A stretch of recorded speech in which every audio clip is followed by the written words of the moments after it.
Olá, queridos do meu canal, estamos aqui mais um dia com o nosso estudo sobre a isca de Satanás, a ofensa. Ela é a isca de Satanás, sempre foi e sempre será. Esse recadinho vai só acrescentar para a sua vida. Eu quero aqui meditar com você um pouquinho sobre o que o Senhor nos diz sobre a ofensa. Eu quero aqui agradecer você por ter se tornado membro do canal. O nosso canal de membros está crescendo muito. Isso quer dizer que você gosta das minhas mensagens, se vê edificada por elas. Então, ou edificado, nós temos lá o curso de identidade, né? Tá todo disponível no canal. Nós temos ali uma proximidade maior, lives, coisas que eu não mostro no canal para todo mundo. Então, eu estou muito grata e quero que esse grupo de membros aumente cada vez mais. É de um valor muito pequeno e com certeza você vai dar sustentabilidade a esse canal participando do grupo de membros. Você tem acesso aos conteúdos muito antes que todo o grupo do YouTube, você tem lives exclusivas, você tem a oportunidade de estar mais perto de mim, e isso é muito legal, porque no YouTube a gente tem muita censura, muitas vezes a gente não pode falar tudo, e lá no canal de membros a gente tem muito mais liberdade. Então eu quero agradecer a você, mas eu quero falar hoje para você que está assistindo esse canal já há um tempo. A nossa porcentagem mostra que mais de 70% das pessoas que nos assistem não são membros do canal. Então clica no botãozinho de membro para você ter a sua notificação todas as vezes que eu postar um novo vídeo. A gente posta vídeo diariamente, tá? Só para você saber. São vídeos novos, totalmente inéditos. Dê o seu comentário, me fala e me dê opinião. Qual o tema que você gostaria que eu falasse da próxima vez? Normalmente nós acolhemos a ideia, tá bom? Eu quero ir direto ao ponto hoje, porque eu acho que é um tema que nós estamos nos aprofundando cada vez mais e eu preciso gerar em você coisas mais profundas a respeito da ofensa. Quero mandar essa mensagem para toda a nossa linda galerinha lá do LPD, Libertos por Deus, mas também para todas as pessoas que se veem ofendidas. Olha só, se você respira, você já vai ter várias oportunidades para ficar ofendido com alguém. Se você levanta, se você toma água, se você abre os olhos, ou não, né? Mas se você está na face da terra, eu quero dizer para você, é inevitável que você sirva de instrumento de ofensa e que você também sirva de instrumento de recepcionar ofensa. Como diz em Lucas 17:1, é inevitável que aconteçam coisas como ofensa que façam tropeçar o meu povo. Mas aí é muito importante que a pessoa por qual essas ofensas aconteçam se conscientize que seria melhor ser lançado no mar com uma pedra de moinho amarrada ao pescoço do que levar um ser a pecar. Essa minha versão é bem Joyce Meyer, assim, mas existem outras versões. Enfim, o mais importante, o que eu quero dizer é que não há uma só pessoa que exista, que caminha na face da terra hoje e que não tenha vivido ofensa. Ela faz parte da permissão de Deus. E, na verdade, o que você vai fazer com a ofensa é que vai determinar o seu futuro. Muitas vezes nós ficamos muito irados quando nós somos ofendidos, porque nós percebemos que aquilo nos dói muito e nós temos a impressão falsa de que o que fizeram conosco vai mudar o nosso destino. Aquela ofensa nos prejudicou a ponto de mudar o que Deus traçou para mim. Quando, na verdade, isso é uma grande mentira. O que você vai fazer com o que fizeram com você é que vai mudar o seu destino. O que você vai fazer com a ofensa é que vai mudar o caminho que o Senhor traçou para a sua vida. Muitas vezes o Senhor traça um caminho de bênção, mas a partir das suas reações diante da ofensa, você sai desse caminho. E apesar de tudo ser permissão de Deus, nem tudo é a vontade dele. Amém? Então vamos lá. A ofensa chegará, é inevitável.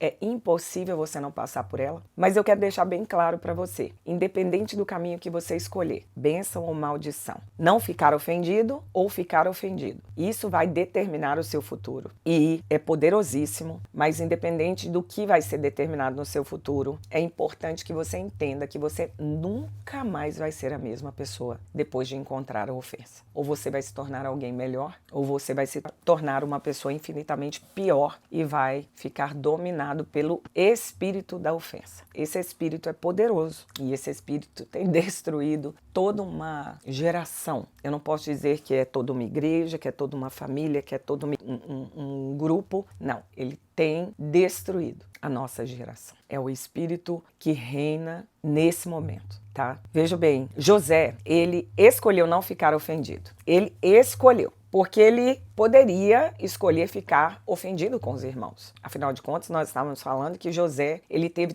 todas as oportunidades de ficar ofendido. José somente abriu o coração para contar um sonho que ele acreditou que Deus deu para ele, onde aqueles feixes se prostravam diante dele, que significavam os irmãos. Depois ele teve um segundo sonho. E, enfim, os irmãos nunca viram de José uma atitude de ofensa. José nunca ofendeu os irmãos. Mas para os irmãos, José era, por si só, a personificação de uma ofensa. A começar que ele tinha uma túnica colorida que o pai havia o dado, que demonstrava o favoritismo do pai em relação à pessoa de José. E falamos também da oportunidade que eles tiveram de serem bons com José, mas eles decidiram judiar dele, vender e arrancar sua túnica tão linda, sujar sua túnica de sangue de animal e levar para o seu pai e matá-lo em vida. Então José tinha todos os motivos para ficar ofendido com seus irmãos. Porém, ele entendeu que ninguém, nem os seus irmãos, nem as suas circunstâncias, nem os seus patrões, porque ele começou a ser escravo e ele começou a ser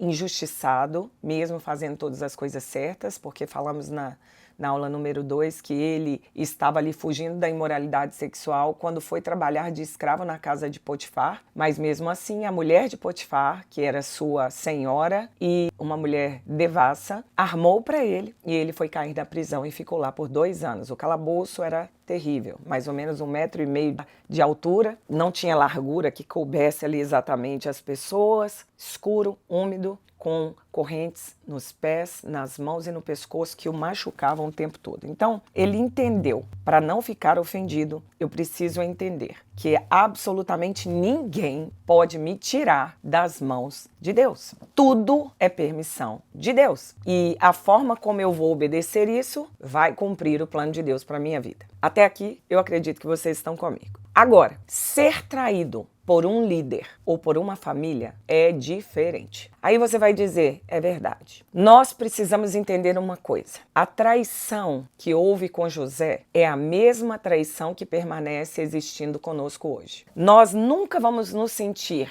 feridos ou traídos por pessoas que não têm em nós nenhum nível de importância. Nós só vamos nos ferir e ofender, ficar ofendidos com pessoas que dentro de nós exercem um grau emocional de importância. E isso torna a ofensa ainda mais diabólica, porque ela não consegue mostrar aparência de trabalhar de Deus ou de teste de Deus. Se você lembrar de Davi, a Bíblia diz que quando o profeta foi na casa do pai de Davi, Jessé, para escolher o rei, para ungí-lo rei de Israel no lugar de Saul, a Bíblia diz que Davi estava no campo. Quando o profeta chegou, ele disse para Jessé, traga os seus filhos, porque eu quero conhecê-los. A intenção do profeta era ungir um dos filhos de Jessé para ser o rei, o futuro rei de Israel, porque o Senhor havia rejeitado Saul. Porém, Jessé chamou todos os filhos, menos Davi. Eu não sei se você entendeu e talvez a gente passe por essa situação de uma maneira muito rápida e não perceba. Por que será que o pai de Davi não chamou ele? Eu, no mínimo, consigo pensar que Davi não teve para o pai o mesmo nível de importância que os outros irmãos. Porque o profeta, ele de verdade mandou chamar todos os filhos. Ele foi específico. Davi experimentou a rejeição do seu pai ali. Davi não foi traído pelos seus familiares, quando seus irmãos não deram atenção para ele, quando ele estava querendo derrotar Golias, quando eles pensaram que Davi não ia dar conta. Davi não experimentou a rejeição da família quando um dos seus filhos levantou contra ele. Não, Davi viveu uma vida de rejeição de pessoas que ele amava. Talvez por isso, Davi tenha recebido o título de um homem segundo o coração de Deus. Porque Jesus também passou sua vida sendo rejeitado. E ele é o único que nos entregou tudo e permanece sendo rejeitado por todos, de alguma maneira. Às vezes até nós aceitamos Jesus, mas estamos sempre rejeitando ele nas nossas atitudes. Ele nos orienta, ele nos admoesta, ele nos ajuda, ele se faz presente. Eu tenho certeza que cada um de vocês aí, para ouvirem uma terceira aula de um estudo sobre ofensa, é porque vocês entendem o nível de importância desse tema. É porque vocês conhecem o Senhor. Eu não acho que eu estou falando aqui para ateus, mas enfim, se estiver também, fique à vontade para nos ouvir. O que eu quero dizer é que quando nós não fazemos na prática o que o Senhor nos aconselha na palavra, ou através do homem e da mulher de Deus, nós estamos ali também rejeitando a Jesus. E Davi experimentou a rejeição do pai ali. Quem sabe você experimentou a ofensa, a rejeição, uma vida inteira também. Às vezes, quando você olhar para a situação de Davi e ver que Deus enviou um profeta na sua casa e o pai de Davi o rejeitou, você vai entender um pouquinho que para Davi ser traído pelo seu filho mais tarde, lá, Absalão, que queria o seu trono, não era uma coisa tão dolorosa assim. Era doloroso, mas você entende que às vezes você é tão traído, você é tão ferido, você é tão magoado, que depois, quando você começa a ser traído mais umas vezes, assim, por pessoas que você ama, é só mais uma traição. É como se o Senhor te experimentasse na dor, no trabalho, na ofensa. E é forte isso, é doloroso isso. Mas as dores de Davi em ser traído por pessoas que ele ama começou pelo seu próprio pai. E quantos de nós temos promessas do Senhor e somos desprezados pelos nossos pais? Eu me lembro muito bem quando Davi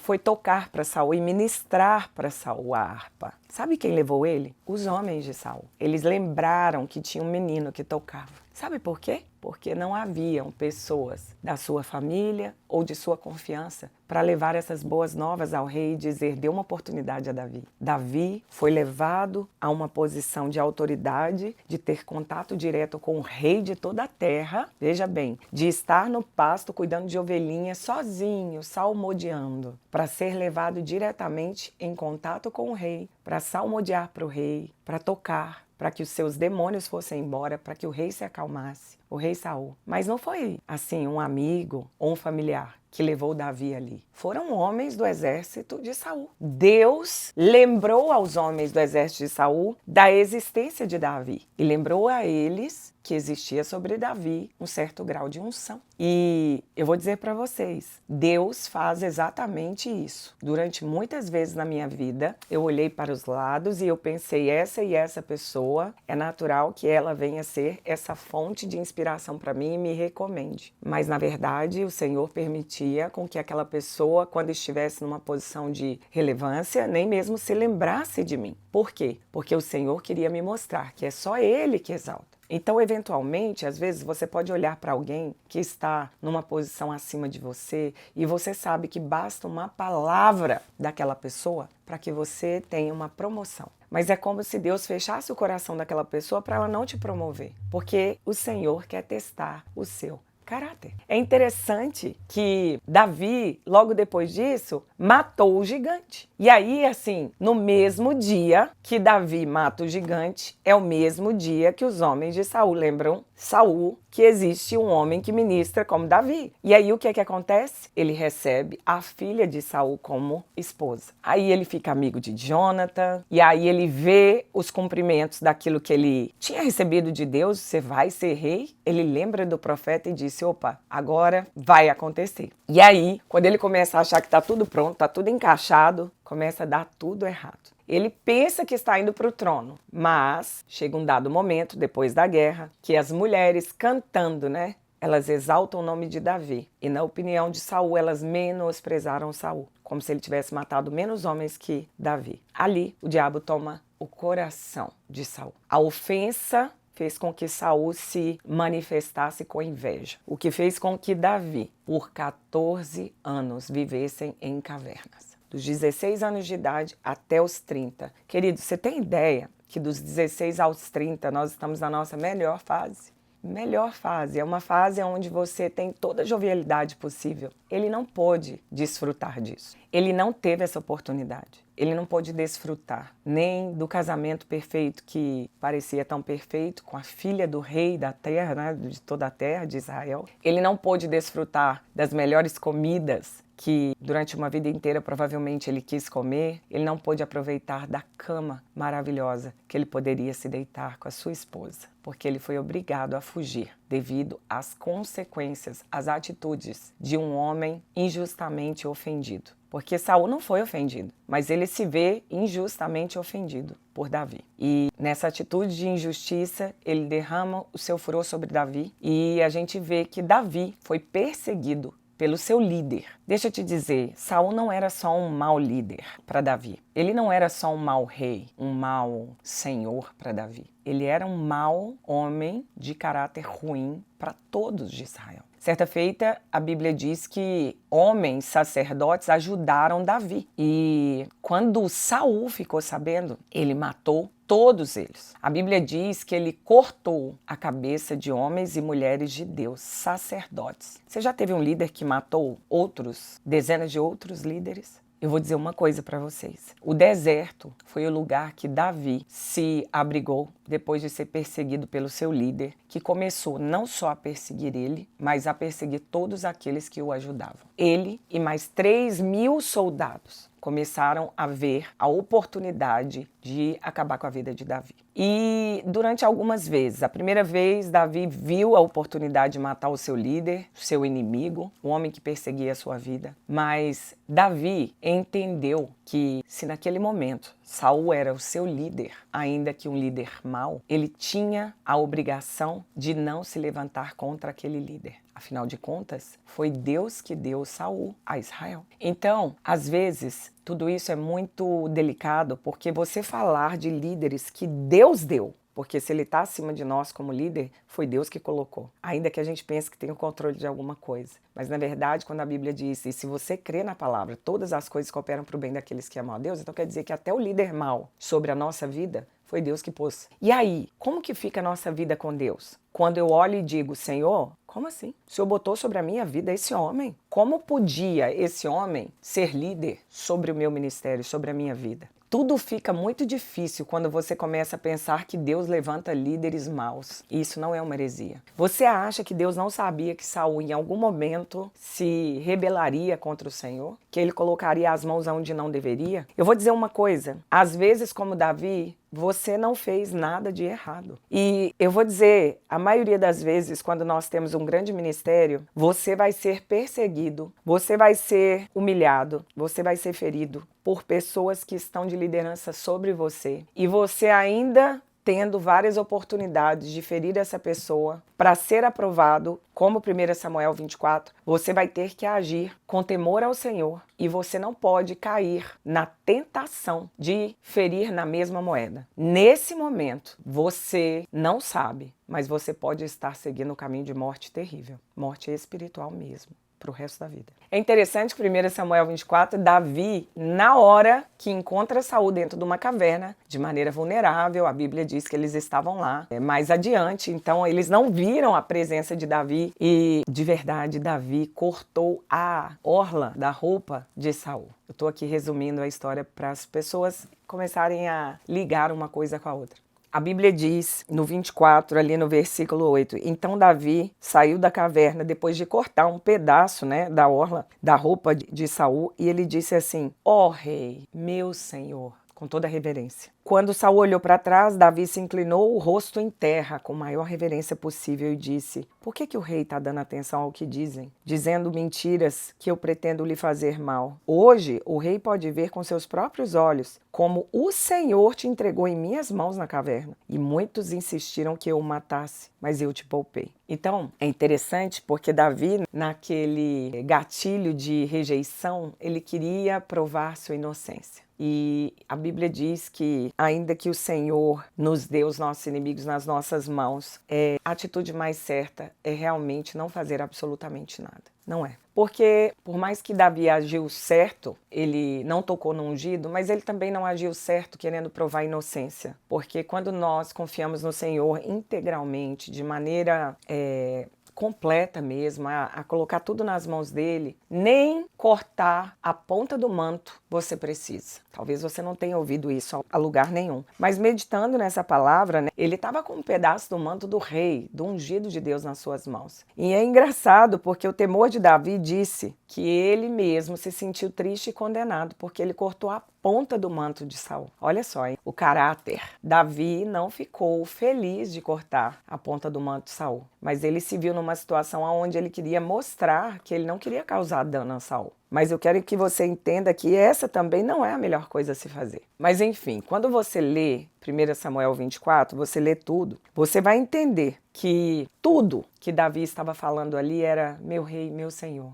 por favor, seja um pai para mim. Mais uma vez, nós entendemos que toda pessoa levantada por Deus normalmente não teve um bom pai. Não teve um pai amoroso, carinhoso, uma pessoa que suprisse as suas carências, não só emocionais, mas espirituais, mas familiares. Então, Saul vê Davi como um homem mais justo que ele. Ele entendeu o recado, porque, puxa, não tinha como não entender. Mas Deus, infelizmente, permite que Saul volte a se irar contra Davi. A Bíblia diz que ele saiu novamente no outeiro de Áquila, em 1 Samuel 26. Ele saiu novamente para pegar Davi. Só que Deus mesmo colocou todo o exército num sono profundo. E Deus derrubou eles. Queridos, não que seja gostoso, mas quando Deus derruba alguém, Ele está, na verdade, fazendo aquilo que Ele sabe muito bem fazer. Ele está sendo o justo juiz. Dê a Deus a oportunidade de ser o justo juiz da sua vida. Dê a Ele a oportunidade de se manifestar em justiça sobre a sua vida. Porque quando Deus derruba, ninguém levanta. Quando você derruba alguém, ela levanta ainda mais forte. Foi o que os irmãos de José fizeram com ele. Derrubaram ele, ele levantou ainda mais forte. Mas quando Deus derruba um homem, ninguém mais consegue levantar esse homem.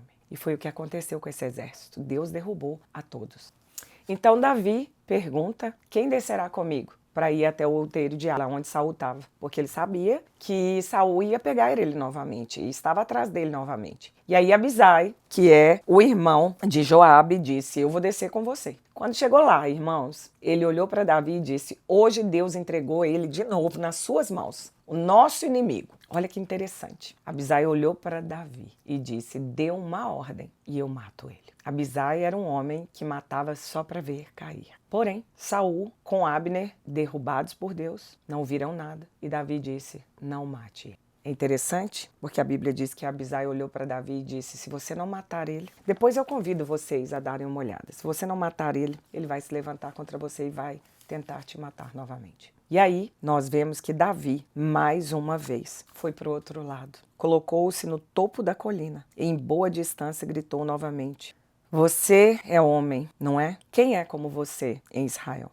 Porque você não protegeu o seu rei, o seu senhor? Ele estava gritando isso para Abner, né, que estava com Saul. E aí ele disse: alguém foi até aí para matá-lo. Não é bom isso que você fez. Eu juro pelo Senhor que todos aí merecem morrer, pois não protegeram o seu rei, ungido do Senhor. Aí ele pegou, né, a lança e o jarro de Saul, levantou para o alto e disse: olha, isso daí estava próximo à cabeça do rei. E ninguém de vocês protegeu ele. Pela segunda vez, Davi livra de morte os seus inimigos. Os seus inimigos. Será que você entende isso? Nós estamos falando de Saul. Saul é um assassino. Ele, na verdade, quando soube, como eu disse, que os sacerdotes, os ministros ajudaram Davi, ele assassinou não só os sacerdotes, como as esposas deles e as crianças, os bebês de toda a cidade de Nob, apenas porque eles ajudaram Davi. Mas aí, Abisai alertou Davi. Aí é interessante, porque depois que Davi mostrou que os dois itens que estavam pertinho da cabeça de Saul estavam nas mãos dele e que mais uma vez ele não atentou para matar o rei. Gente, é tão incrível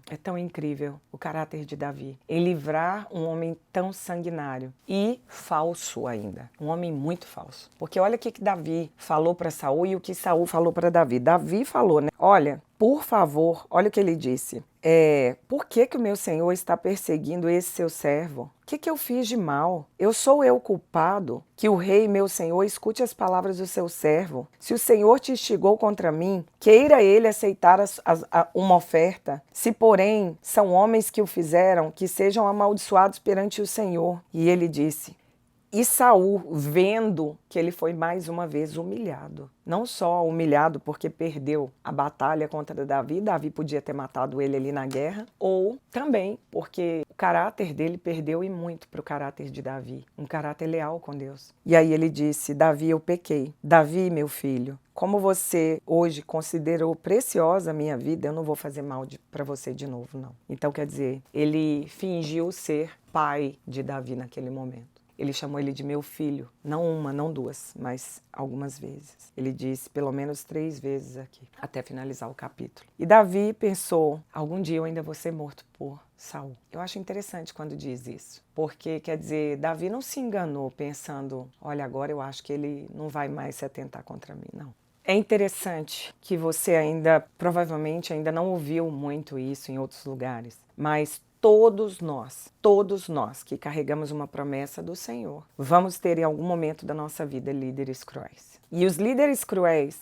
eles nos refinam. Diferente de um bom líder que te nutre, o líder cruel te refina. Então você não pode viver sem nutrição, mas você também não pode viver sem refinamento. Entenda isso. Quando eu me converti, eu literalmente tive um líder muito ruim, muito mal. Um homem egoísta, tinha muitos vícios, muitas coisas encobertas e por várias situações eu passei anos debaixo da liderança dele e nunca me levantei contra ele. Eu preferi, na verdade, por orientação divina, depois de muitos anos, me retirar da igreja e deixar que o Senhor cuidasse dele, do que expor esse líder. E eu vou dizer para vocês, todas as vezes, quando você expõe um líder, você colhe para si juízo. Mas quando você escolhe entregá-lo nas mãos de Deus, Deus o põe em juízo. Entenda isso. Quando você expõe um líder, você está dizendo para Deus assim: você não sabe de nada, deixa que eu assumo o controle,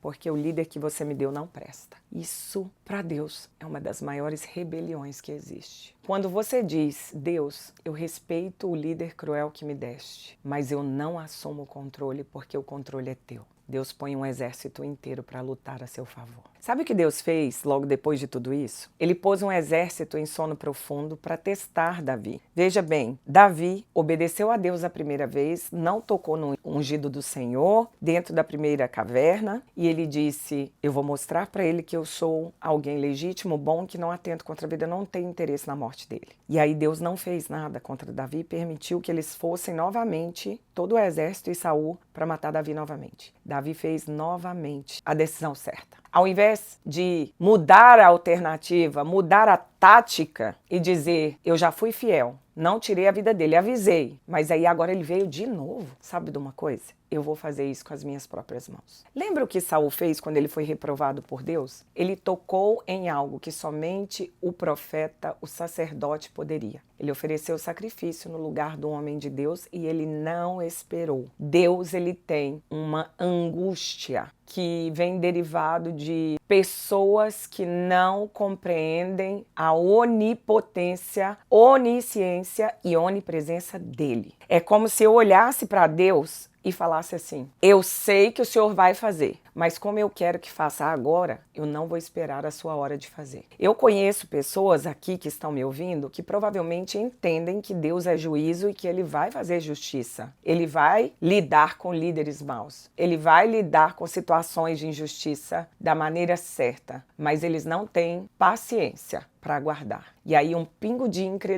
incredulidade toma o coração dessas pessoas e elas não passam no teste. Saul fez isso. Ele sabia que o profeta viria, mas ele, por algum momento, não teve paciência de esperar, então ele pegou com as próprias mãos. Davi, em nenhum momento, pegou aquela atitude, aquela justiça para as próprias mãos, para fazer o que ele queria fazer e atentar contra a vida de Saul. O que Davi quis foi, de verdade,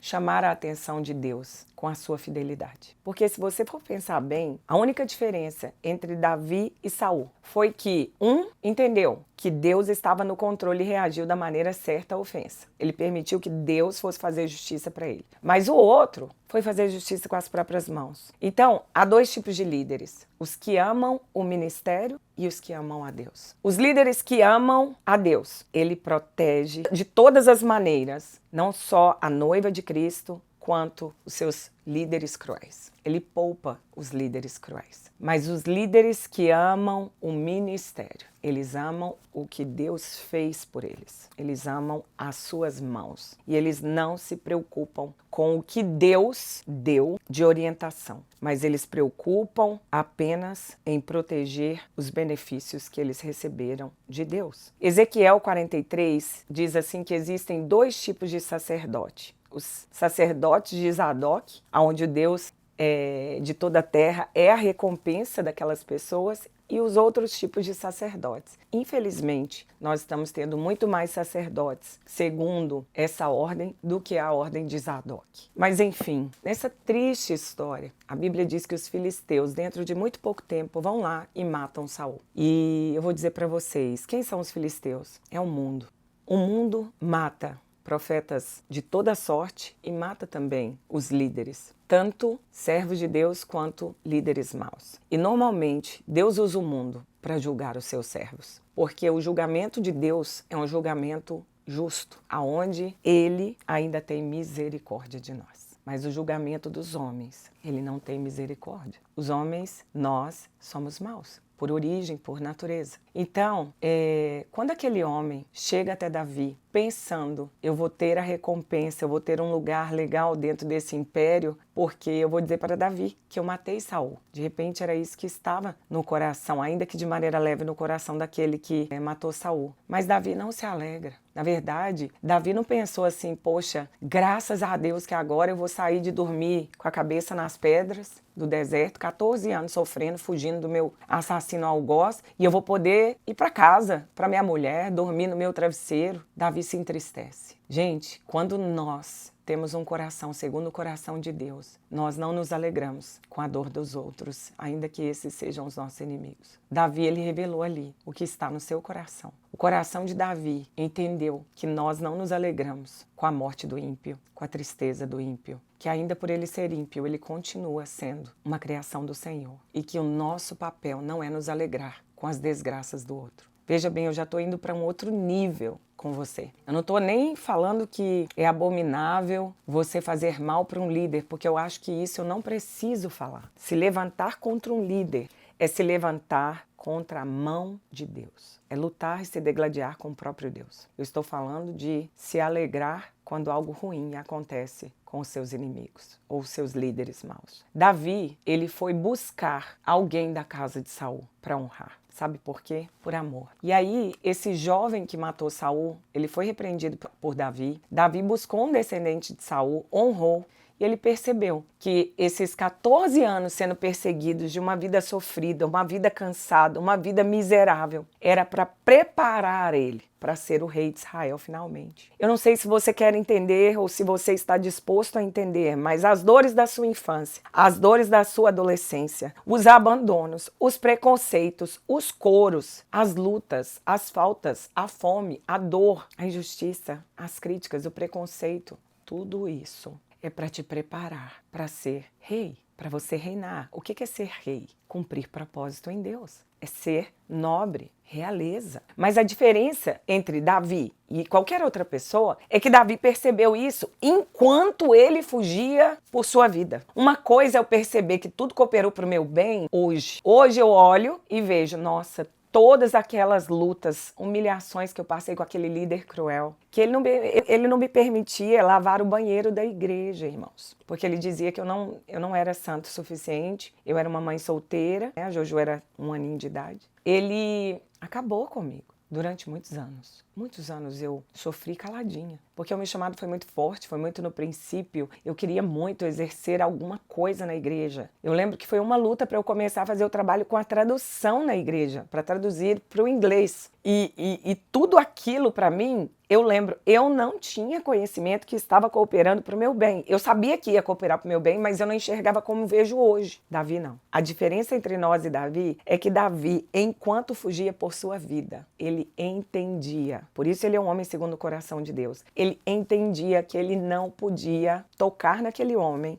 que tudo um dia ia acontecer segundo o coração de Deus para ele. E ele se tornou esse homem segundo o coração de Deus. Então, eu me lembro agora, quando Deus me mostrou que para chegar aonde Ele disse que eu chegaria um dia, eu ia ter que passar por todos esses fogos refinadores, todos esses processos. E Ele disse para mim que esse era o sonho dele para todo servo de Deus, que todo servo de Deus entendesse isso, que para ter caráter, você precisa ser testado e refinado pelo fogo. E o fogo de Deus se manifesta normalmente quando nós somos submetidos a líderes cruéis. E eu vou dizer para vocês, Saul não passou pelo deserto. Saul não foi submetido a esse mesmo teste que Davi. Deus já sabia que Saul não ia permanecer como um grande rei de Israel. Então se alegre se você está sendo submetido à dor, a sofrimento, à angústia, à injustiça. Eu disse desde a primeira aula que nós temos dois tipos de ofendidos. Aqueles que realmente foram e aqueles que pensam que foram. Eu estou falando apenas daqueles que realmente foram. Depois nós vamos falar daqueles que pensam. Mas se Deus sabe até quantos fios de cabelo tem na sua cabeça,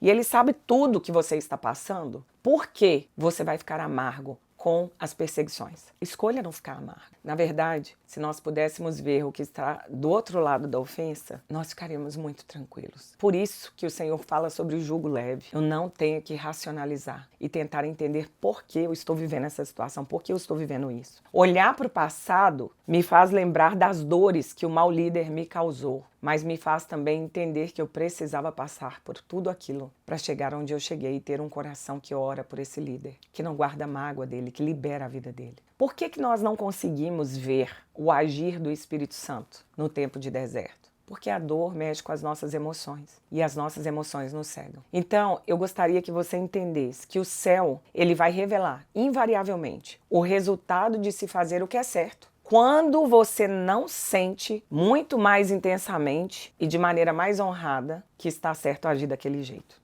Olha, existe uma diferença entre fazer o que é certo sentindo que eu quero fazer o que é certo. E existe uma diferença e uma nobreza, uma honra infinitamente maior, como existiu a de Davi, que através de sua geração trouxe ao mundo o nosso Senhor Jesus. Davi, imagina o quanto esse homem foi honrado. Através de sua geração, o nosso Senhor e Salvador veio até o mundo e pagou a nossa dívida impagável. Olha o que Davi recebeu só porque ele fez o que é certo, porque ele entendeu que era certo, ainda que ele não sentisse justiça naquilo que ele estava vivendo. Então, olhe para as dores, para as ofensas que você tem vivido hoje. Pense nelas como uma oportunidade de respirar no mundo espiritual, promessas de Deus que vão te alcançar. Dentro das várias oportunidades que você tem de ficar ofendido durante uma vida inteira, eu tenho certeza que não é só um líder mau que te ofendeu. Você foi ofendido por várias pessoas durante a sua vida e é por isso que você reage tão mal quando você se vê ofendido por um líder. Você provavelmente foi ofendido por uma mãe, um pai. Às vezes você se sente ofendido até com Deus, porque você olha para um líder e você diz: eu fui ofendido por Deus porque Ele colocou a minha vida debaixo de um líder mau. Ele não me ama. Mas o Senhor está dizendo hoje para você: tudo é minha permissão e tudo passa. E que você vai receber equivalente galardão se você tiver a atitude certa, ainda que você não sinta de fazer. Se você agir certo, ainda que você não veja razão, ainda que no seu coração você está sendo bobo, inocente, ainda que não faça sentido. Bom, enfim, aqui eu finalizo a terceira aula. Eu quero agradecer você por estar comigo até hoje. Nós vamos fazer a quarta aula muito rapidamente e já vamos partir para a quinta. O meu recado é: entenda que é inevitável na sua vida vão haver oportunidades de feridas, de ofensas, de dores, de injustiças. Mas é o que você vai fazer com isso que vai determinar o seu futuro. Se você acha que faz sentido para você, dê um like, comente e até a próxima, se Deus quiser.